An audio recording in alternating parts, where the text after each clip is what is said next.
क्या आप लोग जानते हैं कि Titan cinema man base 1 Titan cinema man base 2 से कितना ज़्यादा ताकतवर है? तो इसी वीडियो में हम लोग पता लगाएंगे कि कौन सा वाला टाइटन सबसे ज़्यादा ताकतवर है। तो वीडियो के आखिर में मैं आपको टाइटन सिनेमा मैन की एक ऐसी एबिलिटी बताऊंगा जिसको सुनकर आप कहेंगे तो चलिए शुरू करते हैं बिना किसी के। तो जैसा कि आप लोग जानते हैं कि टाइटन सिनेमा मैन की पहली बार एंट्री स्किबिडी टॉयलेट एपिसोड 42 में हुई थी, जिसमें हमने देखा था कि सबसे पहले टाइटन सिनेमा मैन टेलीपोर्ट होकर आता है। फिर टाइटन सिनेमा मैन अपने सिनेमा टीवी की मदद से रेड रेज फेंकता है, जिसकी वजह से जितने भी स्किबिडी टॉयलेट थे वो सारे के सारे हिप्नोटाइज होकर अपने आप को खुद फ्लश कर देते हैं। ये वाकई में अनक्रेडिबल है। फिर दूसरी एंट्री टाइटन सिनेमा मैन की स्किबिडी टॉयलेट की एपिसोड 44 में हुई थी, जिसमें हमने देखा था कि Titan cinema man skibidi toilet को मारने के लिए अपने पंचेस और किकेस का भी इस्तेमाल करता है। और उसी एपिसोड के अंदर टाइटन सिनेमा मैन अपग्रेड भी हो गया था, जिसमें हमने देखा था कि टाइटन सिनेमा मैन के पीछे से ही 3 फ्लाइंग स्पीकर आते हैं, जिनमें से एक टाइटन सिनेमा मैन के सीने और 2 कंधों पर जुड़ जाते हैं, जिसकी वजह से टाइटन सिनेमा मैन की अटैकिंग पोटेंसी और भी ज़्यादा हो जाती है।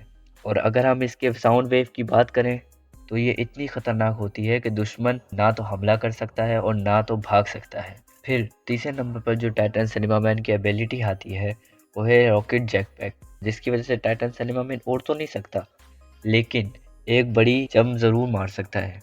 तीसरे नंबर पर जो इसका वेपन आता है वो है 3 शार्प ब्लेड, जो टाइटन सिनेमा में न सिर्फ एनिमी को पकड़ने के लिए बल्कि दुश्मन को मारने के लिए भी इस्तेमाल कर सकता है। और एक और चीज़ जो टाइटन सिनेमा मैन ने जी मैन को पकड़कर करीब लाने के लिए इस्तेमाल की थी वो है आर्चर, जो शिप को समुद्र में रोकने के लिए होता है। तो अब तक जो हमने टाइटन सिनेमा मैन की एबिलिटीज़ देखी हैं उनमें पहले नंबर पर टेलीपोर्टेशन, दूसरे नंबर पर हिप्नोटाइज, तीसरे नंबर पर सोनिक वेव, चौथे नंबर पर 3 शार्प ब्लेड, पाँचवें नंबर पर रॉकेट जेटपैक, छठे नंबर पर एंचर और सातवें नंबर पर किक और पंचेस, जिसको ये अक्सर लड़ाई में इस्तेमाल करता है। ये सब होने के बावजूद भी टाइटन सिनेमा मैन जी मैन गैंग से हार गया था, क्योंकि इसकी सिनेमा स्क्रीन टूट चुकी थी, जो वाकई में सैडेस्ट मोमेंट था। तो अब हमने टाइटन सिनेमा मैन बेस 1 की एबिलिटीज़ तो जान ली है, तो अब हम बात करते हैं टाइटन सिनेमा मैन बेस 2 की। तो स्किबिडी टॉयलेट की 20 एपिसोड के बाद स्किबिडी टॉयलेट 67 में अपग्रेड होकर आया है। वैसे यार इस टाइटन की एंट्री देखकर ही मैं हिल गया। पहले के एपिसोड में आपने देखा होगा कि टाइटन सिनेमा मैन जब पहले टेलीपोर्ट होता था तो इसके आने से पहले काले काले बादल बनते थे, लेकिन अब जब ये टेलीपोर्ट हुआ तो इसके एंटर होने के बाद ना सिर्फ काले बादल बने बल्कि बादलों में बिजली भी चमक रही थी। यानी इसके आने से पहले ही जीमेन जो है ना इसके ठंडे स्टॉर्म को देखकर ही भाग गया। तो टाइटन सिनेमा मैन की एंट्री होने के साथ ही हम देखते हैं शार्प इलेक्ट्रिकल ब्लेड स्वॉर्ड, जो बहुत रियलिस्टिक है।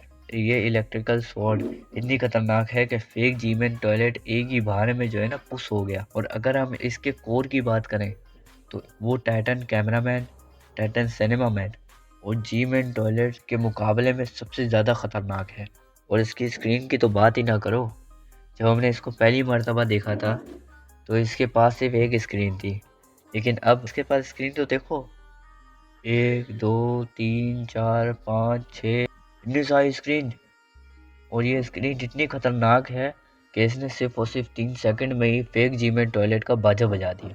ये वाकई में अनबिलीवेबल है। चौथे नंबर पर आता है इसकी पीठ पर लगे 3 शार्प ब्लेड, जिसको टाइटन सिनेमा मैन ने बुस्सो स्किबिडी टॉयलेट को पकड़ने और वैक्यूम स्किबिडी को मारने के लिए इस्तेमाल किया था। और अब ये पहले वाले से 3 गुना ज़्यादा बड़े हैं। तो गाइस अब वक्त आ गया है एक आखिरी एबिलिटी को बताने का।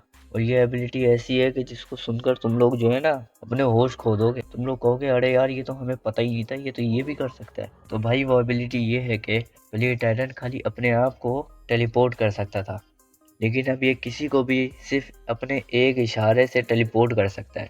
जी हाँ, इस वीडियो में आप खुद देख सकते हैं कि ना सिर्फ इसने टाइटन सिनेमा मैन और टाइटन स्पीकर मैन को टेलीपोर्ट किया, बल्कि इसने तो अपनी फौज भी बुला ली भाई टेलीपोर्ट करके। है ना ये हैरानी वाली बात। तो चलो भाई जल्दी से इस चैनल को सब्सक्राइब कर दो और साथ ही साथ बेल आइकन को भी दबा दो ताकि अगली आने वाली धमाकेदार एनालिसिस आप तक सबसे पहले पहुंच सके। एम करते हैं मेरी इस चैनल की पहली वीडियो पे 1K लाइक, और जल्दी से कमेंट भी कर दो क्योंकि अभी मैं तुम्हारे अच्छे अच्छे कमेंट्स का इंतज़ार कर रहा हूँ। See you in the next video.